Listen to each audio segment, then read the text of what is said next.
최근 사우나와 요양병원에서 감염이 번지는 사례도 잇따르고 있습니다. 네, 이번 달에 연달아 있는 연휴와 또 단풍철을 계기로 재확산 우려가 더 커지고 있는데요. 취재기자 연결해 자세한 소식 알아보겠습니다. 정현우 기자. 네, 서울 중구에 있는 사우나 시설 앞에 나와 있습니다. 네, 그곳에서 최근 집단 감염이 확인됐었는데 방역 수칙은 잘 지켜졌습니까? 네, 일단 종사자 가족 가운데 한 명이 지난달 24일에 확진 판정을 받으면서 감염이 시작됐던 것으로 파악이 됐습니다. 일단 지금까지 파악된 누적 확진 환자 수는 모두 24명인데요. 출입자 명부 작성이나 체온 체크, 그리고 이용객 숫자 제한 등은 모두 다 잘 지켜졌던 것으로 파악이 됐습니다. 다만 문제는 환기였던 것으로 보이는데요. 이용자들이 1시간 이상 넘게 있으면서 특성상 환기가 어려운 곳에 있었기 때문에 감염이 번졌던 것으로 추정됩니다.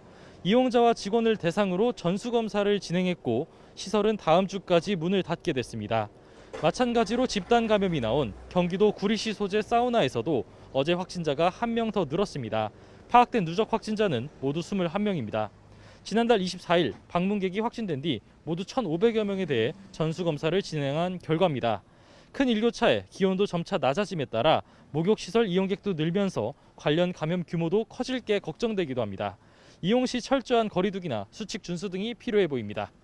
네, 개천절을 포함한 사흘 동안의 연휴인데 수도권에서 집단 감염도 이어지고 있는 상황이죠. 네, 그렇습니다. 국내 신규 발생 확진자 숫자의 70% 이상이 수도권에서 나오고 있는데 수도권에서 집단 감염 사례가 계속 속출하고 있습니다. 일단 시장이나 요양시설 등에서 신규 사례들이 계속해서 나오고 있는데 그제 서울 도봉구 요양병원에서는 이용자를 돌보는 종사자 1명이 확진 판정을 받은 뒤 누적 감염이 35명까지 늘어났습니다. 그 가운데 환자가 25명이고 나머지는 종사자와 간병인입니다. 보건당국은 면회나 층간 이동을 금지하고 확진자가 나온 층의 퇴원 환자를 대상으로도 검사를 안내하고 있습니다. 지난달 26일 구리 도매시장에선 종사자가 감염이 되면서 누적 확진 환자가 23명까지 늘었습니다. 이용자 가운데에서도 확진자가 나온 것으로 파악이 됐습니다. 종사자 3천여 명이 모두 검사를 받았고 보건당국이 소독 등 방역에 들어갔습니다.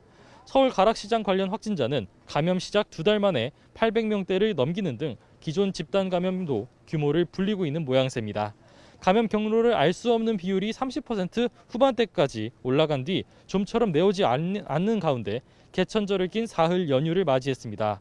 방역당국은 단풍철까지 겹쳐서 이동량이 10월에 늘어날 수 있다며 여행과 모임을 자제해달라고 거듭 요청하고 있습니다.